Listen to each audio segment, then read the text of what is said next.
नमस्कार दोस्तों, आप सभी का स्वागत है मेरे YouTube चैनल मधु एबट में। आज हम अविकारी शब्द पढ़े, अविकारी शब्दों में क्रिया विशेषण पढ़ेंगे। तो पिछली वीडियो में मैं एक बार याद दिलाना चाहती हूँ कि हमने विकारी शब्द और अविकारी शब्द क्या होते हैं। एक बार मैं दोहराना चाहूँगी कि जो लिंग वचन के अनुसार वाक्य में परिवर्तित हों वो विकारी शब्द हैं, और जो लिंग वचन के अनुसार वाक्य में परिवर्तित नहीं होते, मैंने वो आपको पिछली वीडियो में बताया था कि वो अविकारी शब्द होते हैं। तो और विकारी शब्दों में हमने अभी तक संज्ञा, सर्वनाम, विशेषण और क्रिया के बारे में पढ़ा है। अब हम अविकारी शब्दों में क्रिया विशेषण के बारे में पढ़ेंगे कि क्रिया विशेषण किसे कहते हैं। तो देखते हैं कैसे। जैसे क्रिया विशेषण, नाम से पता चल रहा है क्रिया मतलब काम होना। जो शब्द काम होने की विशेषता बताते हैं, यानी कि क्रिया की विशेषता बता रहे हैं, नाम से पता चल रहा है कि वो क्या है, क्रिया विशेषण है। उदाहरण के तौर पर देखते हैं, जैसे मैं थोड़ा खेल लूँ, तो खेलना क्या है, क्रिया है।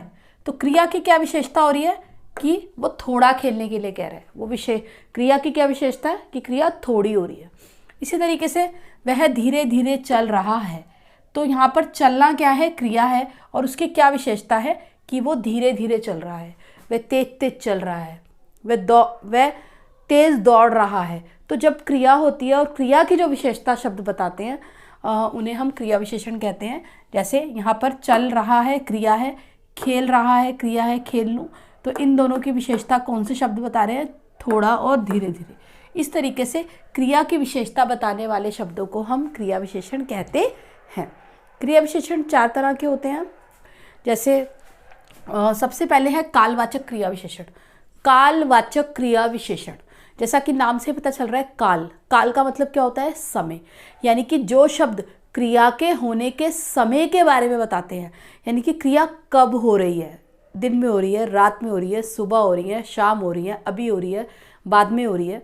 तो इस तरीके से जो शब्द क्रिया के होने के समय के बारे में बताते हैं उन्हें हम कालवाचक क्रिया विशेषण के अंतर्गत लाते हैं। जैसे कि उदाहरण के तौर पर देखते हैं, आज बारिश होगी, तो बारिश होना क्या है, क्रिया है।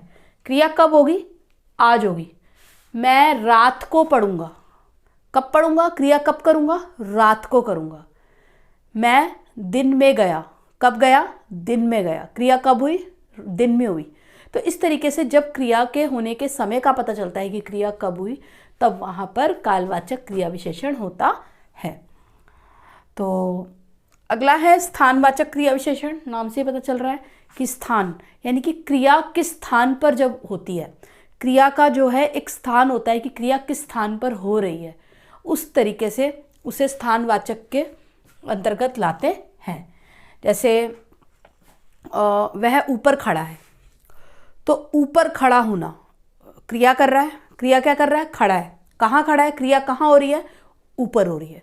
तो इसी तरीके से हरियाली चारों ओर फैली है, तो हरियाली का फैलना, फैलना क्या है, क्रिया है, और क्रिया कहाँ हो रही है, चारों ओर हो रही है। हरियाली कहाँ है, चारों ओर फैल रही है। तो यहाँ पर क्रिया के होने के स्थान का पता चल रहा है कि क्रिया किस स्थान पर हो रही है। तो इसीलिए यहाँ पर स्थानवाचक क्रिया विशेषण आएगा। इसी तरीके से रीतिवाचक क्रिया विशेषण में क्या होता है, रीति। रीति का मतलब होता है ढंग, यानी कि जब हमें वाक्य से, शब्द से क्रिया के होने के ढंग का या रीति का पता चलता है, वहाँ पर रीतिवाचक क्रिया विशेषण होता है। जैसे मैंने ऊपर वाले उदाहरण में बताया कि वह धीरे धीरे भाग रहा है, वह तेज़ दौड़ रहा है। तो इस तरीके से क्रिया कैसे हो रही है, तेज हो रही है, धीरे धीरे हो रही है। तो जहाँ पर हमें जब हम अपने आप से प्रश्न करेंगे कि क्रिया कैसे हो रही है, क्रिया के करने का तरीका क्या है, ढंग क्या है, तो वहाँ पर रीतिवाचक क्रिया विशेषण आएगा। जैसे वह तेज़ दौड़ा, तो दौड़ना क्या है, क्रिया है। वह कैसे दौड़ा, वह तेज़ दौड़ा। क्रिया कैसे हुई, तेज हुई। ठीक है। इसी तरीके से वह बहुत तेज भागा या वह बहुत तेज चला। इसी तरीके से वह धीरे धीरे चला। तो क्रिया जिस तरीके से होती है, जिस ढंग से होती है, उस तरीके से वहाँ पर क्रिया, रीतिवाचक क्रिया विशेषण होता है।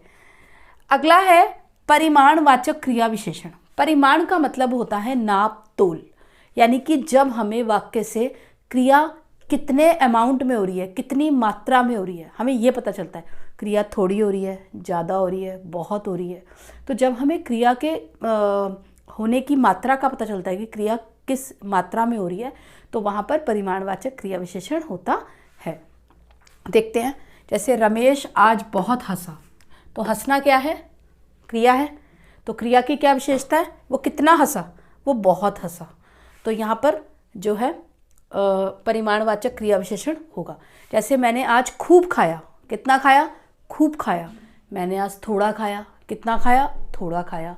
तो क्रिया थोड़ी हुई, बहुत हुई। तो इस तरीके से जब क्रिया की मात्रा जहाँ पता चल रही है कि क्रिया की मात्रा का जिन शब्दों से एहसास होता है, पता चलता है, वहाँ पर परिमाणवाचक क्रिया विशेषण होता है। तो एक बात और बताना चाहूँगी, जब कभी इसे याद करने का आसान तरीका एक और है कि जब हम ये जो 4 क्रिया विशेषण जो हैं इनके रूप है, जब हम अपने आप से प्रश्न करेंगे कि क्रिया कब हुई, तो वहाँ कालवाचक क्रिया विशेषण होगा। क्रिया जो है कहाँ हुई, स्थानवाचक क्रिया विशेषण होगा। क्रिया कैसे हुई, जब हम अपने आप से प्रश्न करेंगे कैसे हुई, धीरे धीरे हुई, तेज हुई, है ना, तो वहाँ पर जो है रीतिवाचक क्रिया विशेषण होगा।